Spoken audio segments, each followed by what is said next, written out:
Hello. Welcome to my YouTube channel. I hope आप लोग अच्छे होंगे। तो ये एक रिकॉर्डेड सेशन है, तो इसमें कोई लाइव चैट नहीं है। आज हम बात करेंगे जो अभी रिसेंटली डील सेंसस हो रहा है। 2000 स्टार्ट हो गया है सेंसस, और पहला फेज़ कंप्लीट हो गया है सेंसस का। अब सेंसस सब कंप्लीट हो जाएगा, पूरे देश का सेंसस। तो एक कमीशन बनाया जाएगा, डीलिमिटेशन कमीशन। अब ये डीलिमिटेशन क्या है? डीलिमिटेशन कुछ नहीं है, बट डीलिमिटेशन जो हमारी कॉन्स्टिट्यूएंसी है, कितनी टोटल कॉन्स्टिट्यूएंसीज कितनी है? 545। 545 कॉन्स्टिट्यूएंसीज है।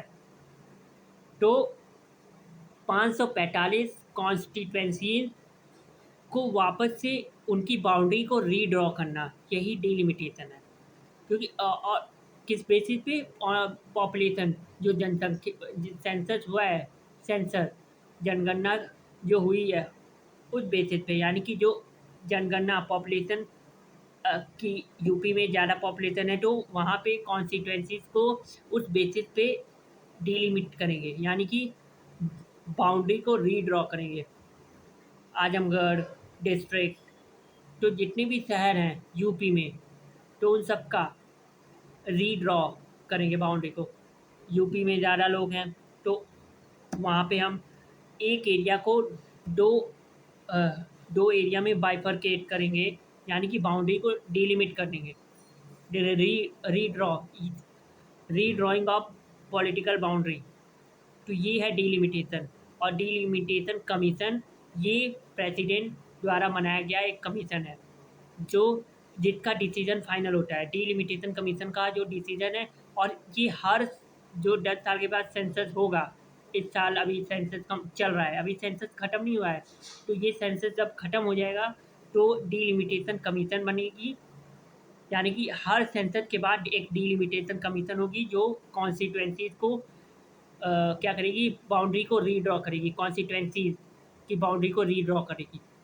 तो ये था। तो हम अपने टॉपिक पे आते हैं। ये इस समय लेटेस्ट अभी सेंसस जनगणना हो रही है, इसीलिए मैंने कहा थोड़ा डिस्कस कर लूँ। सेंसस 2027 तक अभी चलेगा, और इसका जो सेंसस का वो आउटकम है, यानी कि सेंसस का जो रिजल्ट आएगा, वो 27 में ही आएगा।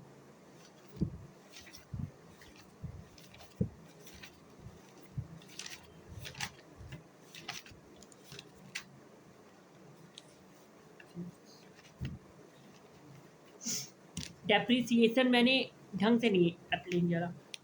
ड्यूरेबल गुड्स और नॉन ड्यूरेबल गुड्स, ये तो नाम से ही पता लग रहा है।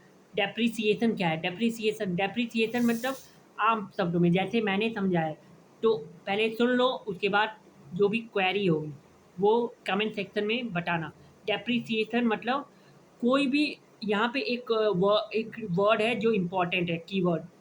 डेप्रिसिएशन मतलब वियर एंड टीयर लॉसेस, यानी कि कुछ भी खराब हो गया, कुछ भी टूट फूट गया।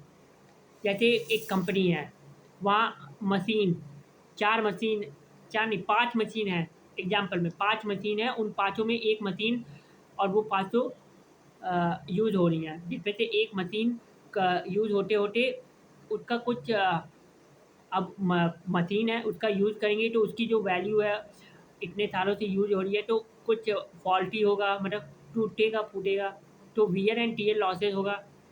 तो जो भी उसमें लॉस हो रहा है, जो इतने सालों से यूज़ हो रही है, तो अब वो मशीन ढंग से काम नहीं कर रही है, ढंग से काम नहीं कर रही है, तो यही है डेप्रिसिएशन, यही है। यानी कि जो डेप्रिसिएट हुआ है, जो नुकसान हुआ है, जो वियर लॉस हुआ है, वियर एंड टीयर यानी टूटने फूटने की वजह से, वियर एंड टीयर लॉसेस पूरे साल का, एनुअल अलाउंस, या अलाउंस मतलब पैसा, पूरे एनुअल यानी पूरे वार्षिक, जो वार्षिक पैसा लगता है इक्विपमेंट में। It signified the decline in value में जो डिक्लाइन होता है, ड्यू टू एडोलेस ऑब्सोलेसेंस और यूसेज की वजह से। यूसेज आम शब्दों में मतलब यूज करने की वजह से जो उसकी वैल्यू को डिक्लाइन, यानी कि वैल्यू गिरी है। जो वियर एंड टीयर लॉस है, ये वियर एंड टीयर लॉस यानी टूटना फूटना, वियर एंड टीयर मतलब टूटना फूटना। तो डेप्रिसिएशन मतलब समझिए। अब कोई डाउट है तो कमेंट सेक्शन में पूछना, लेकिन अभी मत पूछना क्योंकि अभी ये रिकॉर्डेड है। जब वीडियो अपलोड हो जाएगी यूट्यूब पे तब पूछना। Cross investment encompasses capital goods. Capital goods क्या है? कैपिटल गुड्स मैंने बताया था। कैपिटल गुड्स वो गुड्स है, मतलब कोई मशीन है, कोई इक्विपमेंट है एग्जाम्पल में। तो कैपिटल गुड्स वो वस्तु है जिनकी वजह से हम और भी चीज़ें प्रोड्यूस करते हैं और नए नए गुड्स बनाते हैं, बस सिंपल। तो capital goods like machinery, tools etcetera. Machine हो गया, टूल हो गया etcetera. With in an economy final output को प्रोड्यूस करने के लिए, कोई नई चीज़ें, नए वस्तु को बनाने के लिए जो गुड्स, यानी कि वही हमारा कैपिटल गुड्स है। कैपिटल गुड्स मशीन हो गया, मशीनरी, टूल्स। तो इन सब चीज़ों से हम नई चीज़ें बनाते हैं, नए फाइनल आउटपुट यानी कि फाइनल गुड्स को प्रोड्यूस करते हैं और भी गुड्स को बनाते हैं। तो ये हमारा कैपिटल गुड्स है। तो क्रॉस इन्वेस्टमेंट यानी कि जो कैपिटल गुड्स से हम क्या करते हैं, मशीनों से जो नए नए goods, final economic final output, यानी कि जो फाइनल आउटपुट आता है, यानी कि जो क्रॉस मतलब कंप्लीट। और जो भी हमने इन्वेस्ट किया है पूरा कंप्लीट इन्वेस्टमेंट, जो कैपिटल गुड्स पे हमने कंप्लीट इन्वेस्टमेंट किया है, तो समझे यही है। एकदम सिंपल शब्द में बोला हूँ कि जो कंप्लीट, यहाँ पे क्रॉस मतलब कंप्लीट, क्रॉस इन्वेस्टमेंट यानी कि जो कंप्लीट हमने इन्वेस्ट किया है कैपिटल गुड्स में, यानी कि मशीन और टूल्स में, with in an economy final output कुछ प्रोड्यूस किया है, फिर वो मार्केट में सेल होगा। तो जो हमने इन्वेस्ट किया है कैपिटल गुड्स की मदद से, कंप्लीट इन्वेस्टमेंट, उसी को कहेंगे। कैपिटल गुड्स की मदद से जो हमने क्या किया है, कंप्लीट इन्वेस्टमेंट किया है कैपिटल गुड्स में, जो भी हमने इन्वेस्ट किया है ताकि हम फाइनल आउटपुट को मार्केट में सेल करें। कंप्लीट इन्वेस्टमेंट, इसी को क्रॉस इन्वेस्टमेंट कहते हैं। कंप्लीट थोड़ा नॉर्मल शब्द हो जाता है, इसीलिए क्रॉस इन्वेस्टमेंट समझे, यानी कि कंप्लीट इन्वेस्टमेंट। अब ये क्रॉस वर्ड इकोनॉमी का टर्म है। क्रॉस ये वर्ड कहीं भी है, जैसे क्रॉस डोमेस्टिक प्रोडक्ट, फिर क्रॉस नेशनल प्रोडक्ट। तो जीडीपी जीएनपी में भी क्रॉस वर्ड का है। क्रॉस मतलब कंप्लीट, पूरा, पूरे देश का। ठीक है, ठीक। I you getted my point? I you getted my point? Net investment measure the new addition को मेजर करता है to the capital stock after accounting for depreciation. मतलब नेट इन्वेस्टमेंट में हम डेप्रिसिएशन को माइनस करते हैं। डेप्रिसिएशन माइनस किसमें से? Cross investment.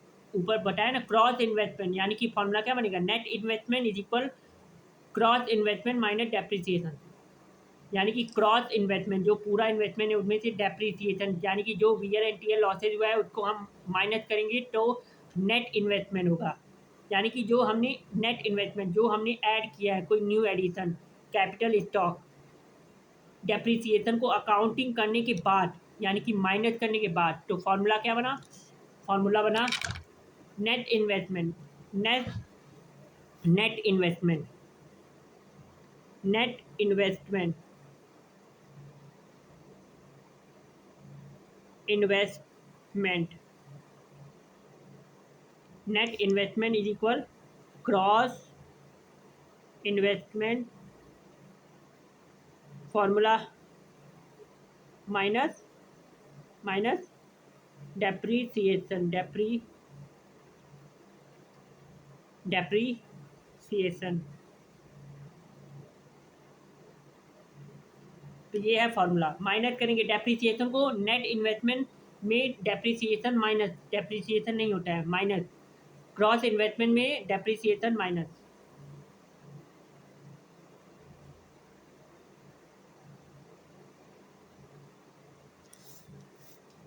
फ्लो वेरिएबल और स्टॉक वेरिएबल, स्टार्ट डेट और एंड डेट।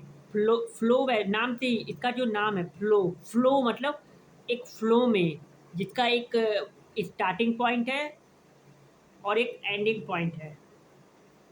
स्टार्टिंग पॉइंट है और एंडिंग पॉइंट है। और स्टॉक वेरिएबल किसी एक particular specific point of time, जैसे stocks or goods, existing at a specific यानी particular, specific particular point of time, example machinery, एक पर्टिकुलर जो टाइम है, point of time, specific point of time पर जो existing वस्तु है यानी कि गुड्स, कैपिटल गुड्स यानी मशीनरी हो गया, मनी सप्लाई, तो ये स्टॉक हो गया। अब इसमें कोई मशीन खराब हो गई तो डेप्रिसिएशन हुआ ना। तो नेट इन्वेस्टमेंट और क्रॉस इन्वेस्टमेंट में क्या फ़र्क है? नेट इन्वेस्टमेंट में डेप्रिसिएशन नहीं होता, लेकिन क्रॉस इन्वेस्टमेंट जो है कंप्लीट इन्वेस्टमेंट, जो उसमें डेप्रिसिएशन होता है। तो net investment is equal gross investment minus depreciation. और flow variable start date and date, stock variable specific point of time, stocks are goods existing at a specific particular point of time, example machinery, money supply, etc. Flow variables are goods which represent quantitative cover a period, they have a specific start and end date, जैसे export, salary, production, etcetera. ये वो goods हैं जो represent होते हैं quantitative, एक cover a period, they have specific start and end date, और इसमें एक specific point of time. Micro economic and macro economic क्या है? आओ देखें हम बच्चों। अब आते हैं माइक्रो और मैक्रो। माइक्रो क्या है? माइक्रो इकोनॉमिक्स, माइक्रो वर्ड, ये जो माइक्रो वर्ड है इसका मतलब समझो। माइक्रो यानी कि स्मॉल, यानी कि छोटे लेवल पे। मैक्रो इकोनॉमिक बड़े लेवल पे, यानी कि कंट्री, जैसे कंट्री की बजट, कंट्री का बजट, हमारे देश का बजट आता है ना फरवरी में, तो कंट्री के लेवल पे यानी कि एकदम लार्ज लेवल पे। इंडिविजुअल या कोई कंपनी, माइक्रो इकोनॉमी, ये जो माइक्रो इकोनॉमी है कंपनी और इंडिविजुअल के लेवल पे यानी कि स्मॉल लेवल पे। तो इंडिविजुअल और कंपनी, माइक्रो इकोनॉमिक छोटे लेवल पे। और ये माइक्रो इकोनॉमिक से ज़्यादा क्वेश्चन नहीं आते, क्वेश्चन आए हैं लेकिन बहुत पहले आए हैं यूपीएससी में, एकदम पहले, एकदम। तो ज़्यादा क्वेश्चन नहीं आ रहे, लेकिन क्या पता दिमाग घूम जाए तो क्वेश्चन पूछ दे घुमा फिरा के। तो सबसे ज़्यादा इस पे फोकस करना है, माइक्रो पे, मैक्रो कंट्री के लेवल पे, यानी कि हमारे देश इंडियन इकोनॉमी को देखना है, यानी कि मैक्रो इकोनॉमिक। लेकिन माइक्रो इकोनॉमी को पढ़ेंगे पढ़ेंगे, चिंता मत करो, इंडिविजुअल और कंपनी के लेवल पे। क्योंकि यूपीएससी का दिमाग घूम गया तो क्वेश्चन आ सकता है माइक्रो पे भी और मैक्रो पे भी, क्या पता 27 में या 28 में, तो पढ़ना होगा। अब बताओ यहाँ तक किसी को तकलीफ? माइक्रो यानी कि इंडिविजुअल या कंपनी के लेवल पे, और मैक्रो यानी कि कंट्री, बड़े लेवल पे कंट्री, जैसे हमारे देश की बजटिंग, डिमांड सप्लाई। डिमांड कौन करता है? कंज्यूमर करता है। सप्लाई कौन करता है? सप्लाई प्रोड्यूसर करता है, मैन्युफैक्चरर करता है। डिमांड बढ़ेगा तो, डिमांड अगर ज़्यादा है और सप्लाई कम है, सप्लाई कम है डिमांड ज़्यादा है, तो अब क्या होगा? प्रोड्यूसर जो बनाने वाला है कंपनी में, प्रोड्यूसर जो वस्तुओं को बनाएगा, प्रोड्यूस करेगा, तो अब उसको पता है कि डिमांड है, लोग डिमांड कर रहे हैं, तो अब वो प्रोड्यूस करने के लिए उसको क्या चाहिए? लेबर, यानी कि लोग चाहिए, यानी कि एम्प्लॉयमेंट जनरेट होगा, यानी कि अनएम्प्लॉयमेंट कम होगा। उस डिमांड अगर ज़्यादा है तो अनएम्प्लॉयमेंट कम होगा, अनएम्प्लॉयमेंट, क्योंकि लोग डिमांड कर रहे हैं तो डिमांड कर रहे हैं और सप्लाई नहीं है, तो सप्लाई के लिए प्रोड्यूस करना होगा, प्रोड्यूस करने के लिए लोग चाहिए, लोग चाहिए यानी कि एम्प्लॉयमेंट जनरेट होगा। तो लॉजिकल ऑर्डर में समझो, देखो डिमांड ज़्यादा है, डिमांड, लोग डिमांड कर रहे हैं, मार्केट में डिमांड है। जैसे एक ये टी शर्ट, ये टी शर्ट की डिमांड है, लोगों को ये टी शर्ट बहुत अच्छी लग रही है, तो अब टी शर्ट बनाने के लिए अकेले तो बनाएगा नहीं प्रोड्यूसर, लोग चाहिए। अब लोग आएंगे तो एम्प्लॉयमेंट जनरेट होगा, यानी अनएम्प्लॉयमेंट, बेरोजगारी कम होगी, यानी कि डिमांड ज़्यादा तो बेरोजगारी कम। और एक और केस, प्राइस ज़्यादा है, डिमांड भी ज़्यादा है, यानी कि प्राइस भी ज़्यादा, डिमांड भी ज़्यादा, प्राइस इंक्रीज है और डिमांड भी इंक्रीज है, यानी कि डिमांड भी ज़्यादा है, लोग डिमांड भी कर रहे हैं, और प्राइस भी ज़्यादा है, प्राइस भी बहुत हाई है, एकदम महंगा है। कभी कभी ऐसा भी होता है, यानी कि डिमांड, लोग डिमांड भी कर रहे हैं, यानी कि लोगों को वो सामान चाहिए और वो सामान महंगा भी। अब डिमांड है, लोगों को वो लोग जब किसी चीज़ की डिमांड करते हैं तो वो चीज़ की कीमत बढ़ जाती है, वैल्यू इंक्रीज हो जाती है, यानी कि महंगा, जब महंगाई इंक्रीज होगी यानी कि उसकी कीमत बढ़ जाएगी। तो डिमांड ज़्यादा है तो उसकी कीमत बढ़ गई, लोग डिमांड कर रहे हैं, यानी कि अब महंगाई बढ़ जाएगी। लॉजिकली सोचो, लॉजिकली तो डिमांड ज़्यादा, यानी कि लोग डिमांड कर रहे हैं, लोग डिमांड कर रहे हैं यानी कि उसकी वैल्यू, उसकी कीमत बढ़ गई है, यानी कि उसकी कीमत बढ़ गई।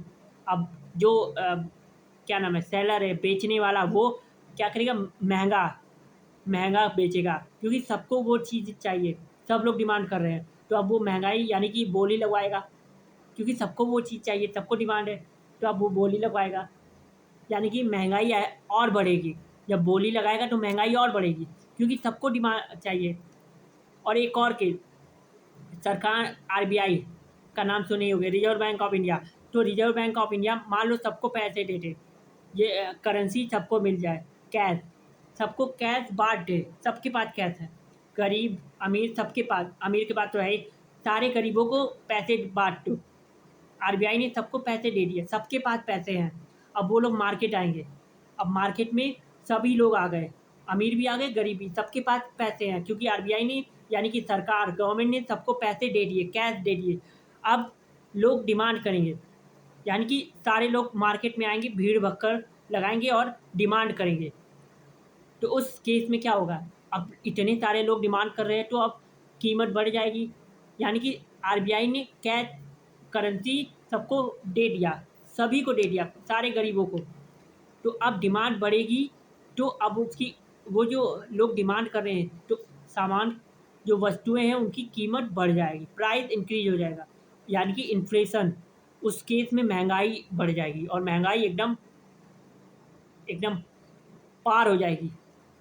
तो ये नहीं करना है, सबके पास पैसा होगा तो महंगाई बढ़ जाएगी और सब लोग भीड़ भक्कड़ की जब मार्केट में आके डिमांड करेंगे कि हमें ये चाहिए, क्योंकि पैसे सबके पास आ गए इसीलिए। और जब न्यू करेंसी प्रिंट होती है, नई नया रुपया, मतलब नए नए नोट जब प्रिंट होते हैं, न्यू करेंसी को जब प्रिंट किया जाता है तब भी बहुत वो महंगाई बढ़ती है। न्यू करेंसी को जिम जिम्बाब्वे में जिम्बाब्वे में कि कहीं किसी देश में तो ऐसा हुआ था कि सबको पैसे मिल गए थे और महंगाई एकदम भाग गई थी, महंगाई एकदम ऊपर भाग गई थी, बढ़ गई थी महंगाई। पैराडॉक्स, अब यहाँ पे पैराडॉक्स ऑफ वैल्यू कुछ है, पैराडॉक्स ऑफ वैल्यू।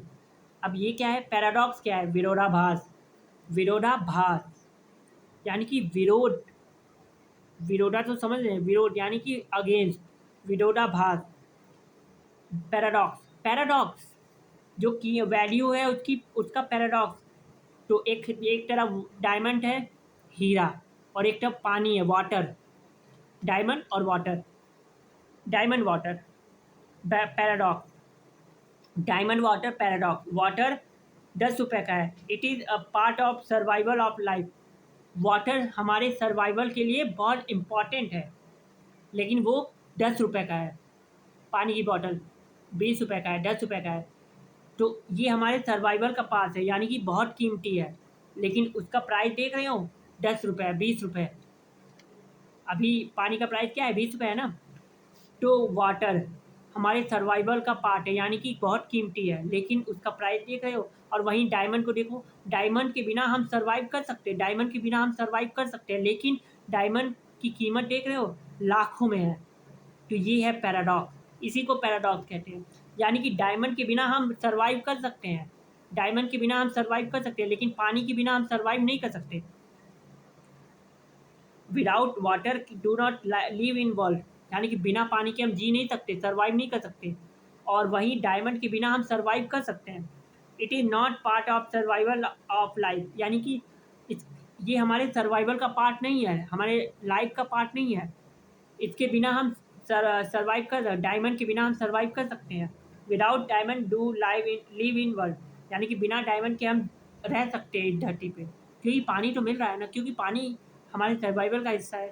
तो ये देख रहे हो, जिसके बिना जिसके बिना हम रह सकते हैं, जिसके बिना हम रह सकते हैं, उसकी कीमत कितनी है डायमंड की।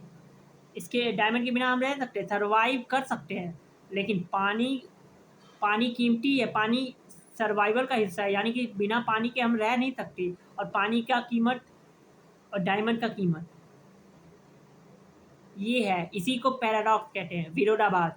यानी कि पानी कीमती है, सर्वाइवल का हिस्सा है भाई, लेकिन देख रहे हो 10 रुपये, क्योंकि पानी हर जगह है, इतने सारे महासागर ओशन है, तो पानी हर जगह है, बारिश भी हो जाती है तो पानी हर जगह है, इसीलिए ये है पैराडॉक्स। पैराडॉक्स यानी विरोधाभास।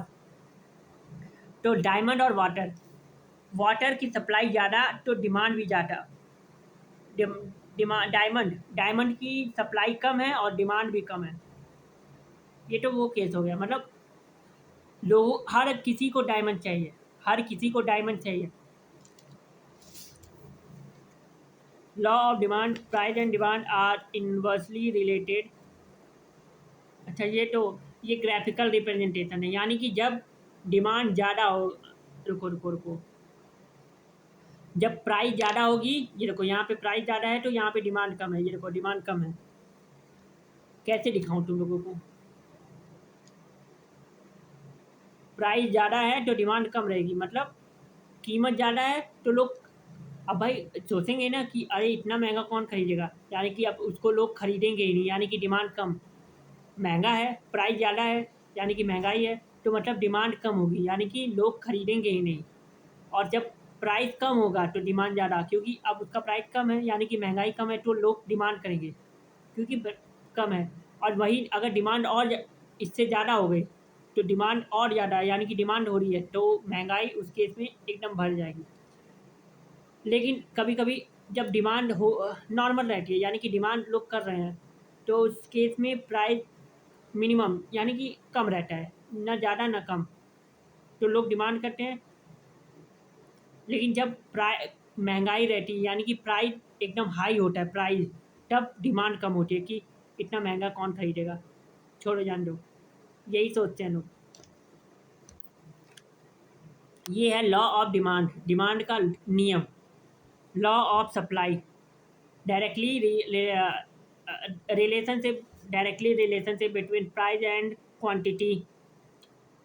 प्राइस एंड डिमांड, ये लॉ ऑफ डिमांड में प्राइस और डिमांड का इन्वर्सली, यानी कि उल्टा रिश्ता है, यानी कि प्राइस ज़्यादा तो डिमांड कम, प्राइस ज़्यादा डिमांड कम, प्राइस ज़्यादा, देखो यहाँ एकदम टॉप में है, यानी कि प्राइस ज़्यादा लेकिन demand come.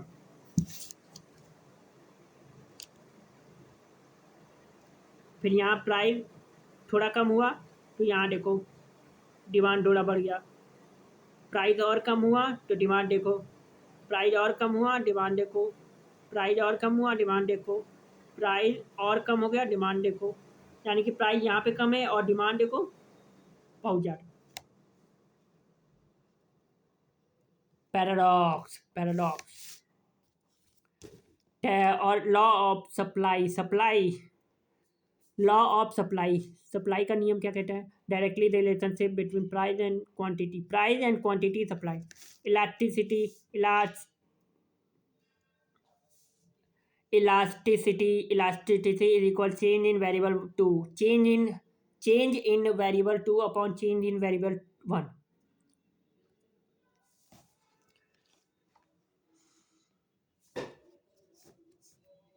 Demand elasticity, percentage change in demand upon percentage change in price. अब देखो यहाँ फॉर्मूला भी आ गया, यानी कि मैथमेटिक्स, जिस चीज़ से आप लोग भाग रहे थे ह्यूमैनिटीज़ वाले, उसी चीज़ को पढ़ना पड़ रहा है। तो मैथ कभी पीछा नहीं छोड़ती बच्चा, मैथ तो पढ़ना ही होगा, मैथ के बिना ज़िंदगी नहीं है। Math is a part of daily life, math is a part of daily life, math is a part of daily life, math is a part of daily life, math is a part of daily life, math is a part of daily life. मैंने कितनी बार repeat किया? How many times are repeated? ये जो इस चीज़ को मैंने कितनी बार रिपीट किया? क्योंकि डेली लाइफ का हिस्सा है, कैलकुलेशन तो करना ही है। दुकान पे हैं तो कितने का सामान खरीदा, तो दुकानदार उसको जोड़ के बताएगा, जोड़ना मतलब कैलकुलेशन, जोड़ के बताएगा कितना रुपए हुआ, 150 रुपये, 250 रुपये, तो calculation is part of life. अब तो कैलकुलेटर आ गया है फ़ोन में, तो लोग मेहनत कम करते हैं, कैलकुलेटर का यूज़ ज़्यादा करते हैं। तो यही था, आज मैंने कुछ ज़्यादा ही वीडियो बना दी, 2 लाइव सेशन और 1 रिकॉर्डेड सेशन। ठीक है,